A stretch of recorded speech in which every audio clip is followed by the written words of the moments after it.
Mwezi wa Ramadhani ni mwezi mtukufu wa Waislamu duniani. Ni mwezi wa kufunga, ibada na kujitakasa kiroho. Lakini katika Uislamu kuna huruma na urahisi. Sio kila Muislamu analazimika kufunga.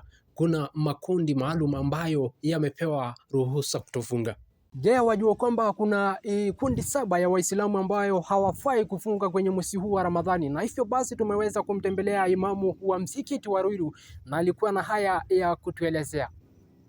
Salim, mimi ni imamu wa Ruiru Jamia Mosque, na leo tuko hapa na ndugu zetu ambao wametembelea kutaka kujua mambo kadhaa ambayo yanahusiana na ibada yetu sisi Waislamu ya kufunga mwezi mtukufu wa Ramadhani. Kundi la kwanza ni wagonjwa. Ikiwa mtu ana ugonjwa ambao kufunga kunaweza kuathiri afya yake, Uislamu unampa ruhusa kutofunga hadi atakapopona. Katika mwezi kama huu wa Ramadhani, somo imewajibishwa, imefanywa compulsory kwa mtu ambaye akona nguvu, mtu ambaye akona afya, mtu ambaye yuko sawa sawa, yani hana matatizo ya aina yoyote. Na kuna sampuli za watu ambao wamekuwa excluded kutoka katika jambo kama ile, ibada kama hii ya kufunga. Mfano, tuko na wakongwe, mtu ambaye hawezi kustahimili njaa, miaka yake imeenda, labda kwa miaka 80, 85, 90 na kuendelea hivyo.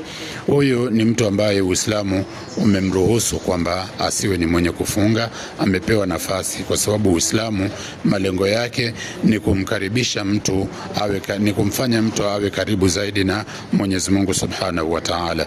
Sasa mtu kama huyu ambaye ako na miaka 80, 90 na 100 kuendelea, ukimwambia fungi itakuwa ni kumuumiza mtu kama huyu. Kwa hivyo haitapatikana ile lengo la Uislamu kuweza kumweka karibu na Mwenyezi Mungu Subhanahu wa Ta'ala, bali itakuwa ukimlazimisha kufunga unamtorosha, anakuwa mbali na Mwenyezi Mungu. Kundi lingine ambalo wamekwenda kuruhusiwa kwamba wasiwe ni wenye kufunga ni watoto wadogo. Hawa wametolewa katika maamrisho ya Uislamu.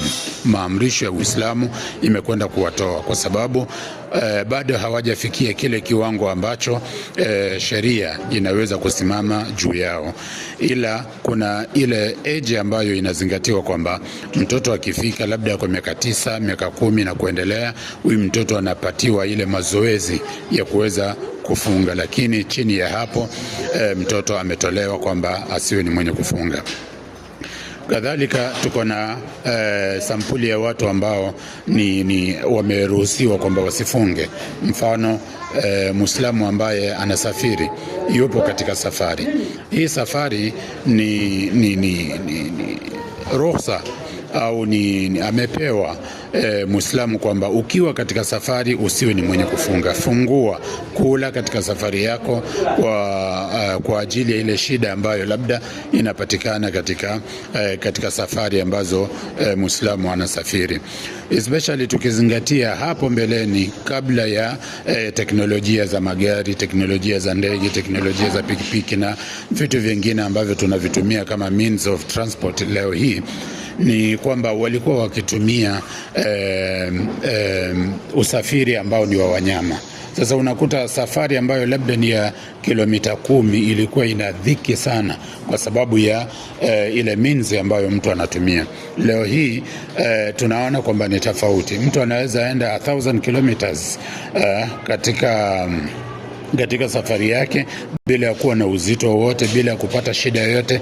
Labda anatumia gari, anatumia ndege au anatumia kitu kingine chochote, lakini bado inabakia ruhusa ya msafiri kutofunga pale pale, haiwezi kubadilika. Ila Mwenyezi Mungu Subhanahu wa Ta'ala katika Qur'ani amekwenda kutupatia option wakati ambapo safari zimekuwa na urahisi kama hivi.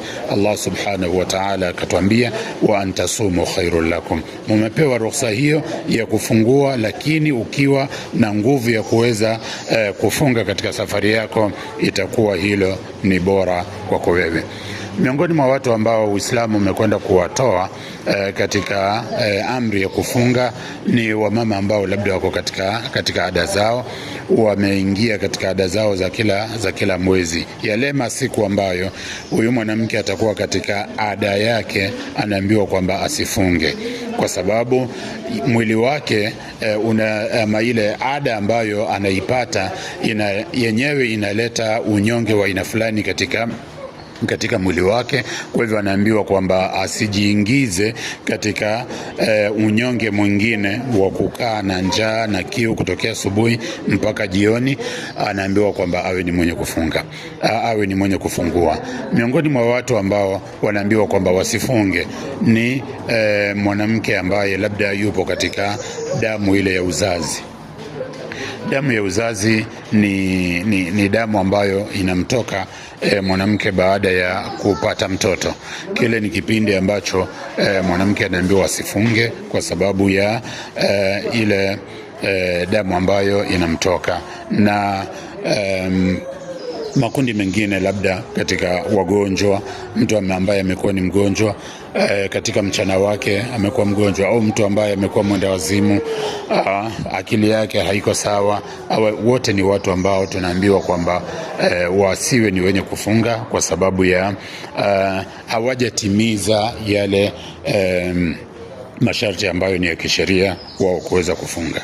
Na ni haya ndio ya makundi saba ya Waislamu ambayo hawafai kufunga kwenye mwezi huu wa Ramadhani, jinsi ambavyo tumeelezewa na Imamu. Jina langu ni William Lemashon.